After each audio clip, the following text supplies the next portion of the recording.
मुस्तफ़ा आमिर कत्ल केस के हवाले से मुख्तलिफ पहलुओं से पुलिस की तफ्तीश जारी है और आज की अपडेट यह है कि कामरान कुरैशी को जो है वो गिरफ्तार कर लिया गया है, जो कि मरकजी मुल्जिम अरमुगान का वालिद है। पुलिस की जानिब से ये दावा किया जा रहा है कि जो कामरान कुरैशी है इसके कब्जे से जो वेपन मिला है और मंशियात मिली है, इसके खिलाफ जो है वो मुकदमा दर्ज किया जा रहा है। जबकि जो अरमुगान से वेपन मिला था, इस हवाले से उस केस में भी जो है वो इसको शामिल तफ्तीश किया गया और जब पुलिस इसके घर पहुंची तो कामरान कुरैशी के घर से जो है वो न सिर्फ 9mm पिस्तौल बरामद किया गया जो गैर कानूनी था और साथ साथ मंशियात भी बरामद की गई है। पुलिस की जानिब से दावा किया जा रहा है कि इस वाक़े का मुकदमा दर्ज किया जा रहा है, जबकि जो अरमुगान के कब्जे से जदीद तरीन असला मिला था, इस हवाले से पुलिस की जानिब से जो छानबीन की गई उसमें सनसनीखेज इंकशाफात सामने आए, जिसमें यह बताया गया कि ये असला जो है पेशावर के मुख्तलिफ इलाकों से जो है वो ख़रीदा गया था और उसे कराची इंपोर्ट किया गया था। जब अरमुगान की इंटरोगेशन रिपोर्ट सामने आई और हमने उसको देखा तो उसमें यह पता चला कि अरमुगान के पास जदीद किस्म का ना सिर्फ असला मौजूद था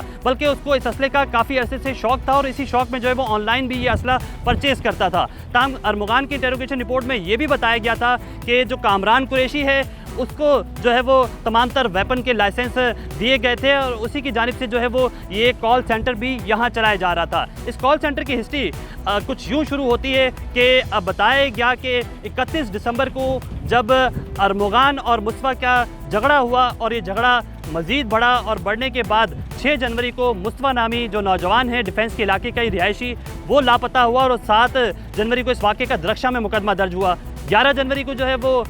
इस हवाले से हब चौकी के करीब से एक गाड़ी जली हुई मिलती है पुलिस को और इस वाक़े का मुकदमा दर्ज कर लिया जाता है। मुकदमा दर्ज करने के बाद कराची पुलिस को इस हवाले से अपडेट्स नहीं मिलती है, जिसके बाद कराची पुलिस मुख्तलिफ पहलुओं से न सिर्फ छानबीन कर रही होती है बल्कि साथ साथ जो मुस्तफ़ा की वालदा हैं उसे जो है वो एक कॉल मौसूल होती है और उस कॉल पर जो है वो ये समझती हैं कि आया ये अगवा बराए तवान के लिए उन्हें कॉल मौसूल हुई। इसके बाद 29 जनवरी को ये केस जो है वो AVCC को ट्रांसफ़र कर दिया जाता है। AVCC इस मामले पर तफ्तीश करती है और वफाकी हिसास इदारे के साथ मिलकर इस तमाम तौर मामले को जो है वो छानबीन की जाती है। 8 फरवरी को ये बताया जाता है कि मुस्तफ़ा की जो लाश है वो हब चौकी के करीब जो गाड़ी मिली थी वो गाड़ी मुस्तफ़ा की ही थी और इस हवाले से वो लाश भी जो है वो मुस्तफ़ा की थी। इस हवाले से तफ्तीश शुरू कर दी जाती है और जो खयाबान मोमिन में घर था अरमुगान के कब्ज़े में, जहां पुलिस पहुंचती है, पहुंचने के बाद फायरिंग का तबादला होता है और इसमें एक DSP समेत एक पुलिस एहलकार भी ज़ख्मी होता है।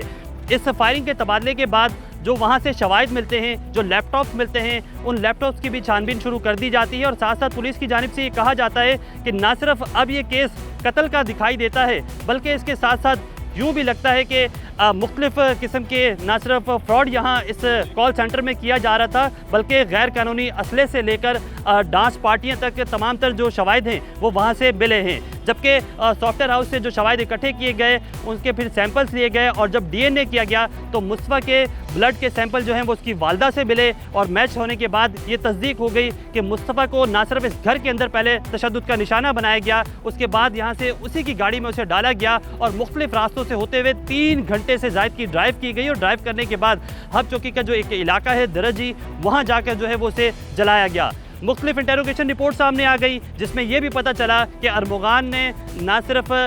मंशियात और दीगर चीज़ों के लिए करके मुस्तफ़ा को बुरी तरह से तशद्दुद का निशाना बनाया और उसके बाद उसे कत्ल किया। उसके साथ उसने अपने साथी का भी नाम लिया, जो साथी उसका शिराज है, पुलिस की जानिब से उसे भी इंटेरोगेट किया गया, उससे भी मुख्तलिफ शवाहिद इकट्ठे कर लिए गए और तमाम तर चीज़ें सामने आई। जब ये कड़ी मज़ीद आगे खुली और मंशियात के हवाले से एक बड़ा क्रैकडाउन पुलिस की जानिब से शुरू किया गया तो स्पेशल इन्वेस्टिगेशन यूनिट को भी शामिल किया गया इसमें, इस पूरी कार्रवाई के अंदर। स्पेशल इन्वेस्टिगेशन यूनिट के SSP जो हैं वो हमें ये बताते हैं कि जब इस कड़ी को खोला गया तो इसमें एक साहिर हसन नामी शख्स को भी गिरफ्तार कर लिया गया और उसके पास से न सिर्फ मंशियात बरामद हुई बल्कि उसने एक बड़े नेटवर्क का भी इंकशाफ किया। उस नेटवर्क में उस इंटेरोगेशन रिपोर्ट में ये बताया गया कि 12 से ज़ायद अफराद जो हैं वो इस नेटवर्क में शामिल हैं। पुलिस की जानिब से अब ये दावा किया जा रहा है कि उन 12 से ज़ायद अफराद को भी छानबीन की जा रही है और उनके हवाले से भी कार्रवाइयाँ की जा रही हैं, जबकि कराची में जो एक बड़ा मंशियात का नेटवर्क काम कर रहा है इस हवाले से भी पुलिस की जानिब से छानबीन की जा रही है। कामरान कुरैशी को पुलिस ने अब गिरफ्तार तो कर लिया है, अब उससे तफ्तीश भी की जा रही है और इस वाक़े का मुकदमा दर्ज किया जा रहा है।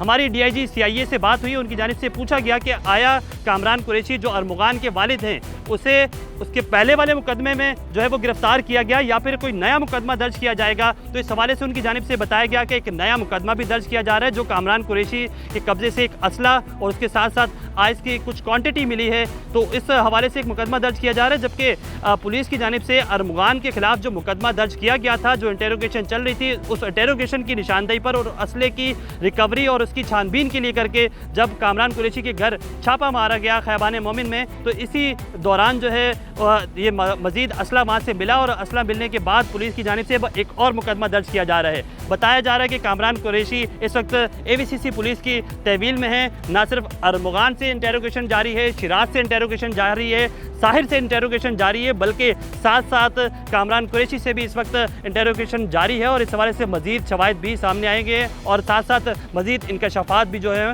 वो होंगे।